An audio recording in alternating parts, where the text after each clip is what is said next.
అనేక విషయాల్లో మంచు విష్ణు చాలా తెలివిగా ఉంటారు. అందుకని ఎక్కడ కూడా ఆయన ఎప్పుడు ఆగరు.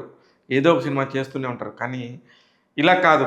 సక్సెస్ మాత్రమే మాట్లాడుతది. సక్సెస్ కాకుండా ఏం చేసినా సరే అది బిజినెస్ అవుద్ది గానీ, హీరోగా నేను సెటిల్ అవ్వలేనని జెప్పేసి అనుకున్నారేమో. మొత్తానికి 'కన్నప్ప' అనే ఒక ప్రాజెక్ట్ మీద కూర్చొని ఒక 4 ఏళ్ళు ప్రీ ప్రొడక్షన్ చేసుకున్నారు. ఫైనల్‌గా ఒక్కొక్కటి రిలీజ్ చేస్తా ఉన్నారు.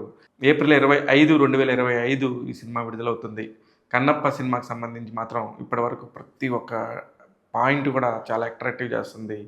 టీజర్ రిలీజ్ అయింది. గ్లిమ్స్ రిలీజ్ అయ్యాయి. ఇప్పుడిప్పుడే ఆ సినిమాకి సంబంధించిన పోస్టర్స్ ఒక్కో హీరో ఎలా ఉంటున్నాడనేది బయటకు వస్తా ఉండింది. ప్రతి పోస్టర్ కూడా చాలా విలక్షణంగా అనిపిస్తా ఉంది.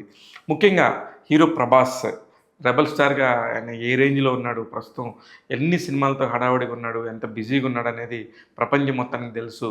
అందరూ కూడా ఆయనది ఒక చిన్న పోస్టర్ వచ్చినా, ఒక చిన్న పోస్ట్ వచ్చినా సరే ఎంతో ఉత్సాహంగా ఎదురు చూస్తారు. అలాంటి టైంలో స్నేహితుడి కోసం మంచు విష్ణు అనే ఒక వ్యక్తి అడగగానే, సరే నీకోసం నేను చేస్తానని చెప్పేసి స్నేహంగా వచ్చి, తన 'కన్నప్ప' సినిమాలో ఒక చిన్న క్యామియో రోల్ చేస్తున్నారు ప్రభాస్. ఇప్పుడు ప్రపంచం అంతా మాట్లాడుకుంటుంది ఆ క్యామియో గురించే. ప్రభాస్ చేసిన ఒక చిన్న క్యారెక్టర్ గురించే. ఎందుకు ప్రభాస్ చేశాడు? ఎందుకు మంచు విష్ణుకి వాళ్ళిద్దరి మధ్య స్నేహం అంటే, వాళ్ళకి సినిమాలు మొదలైనప్పటి నుంచి కూడా దాదాపుగా ఇద్దరు కూడా ఒకే టైంలో వచ్చారు సినిమా ఇండస్ట్రీకి. 2002లో 'ఈశ్వర్' సినిమాతో ప్రభాస్ వస్తే, 2003లో విష్ణు సినిమాతో ఎంట్రీ ఇచ్చారు.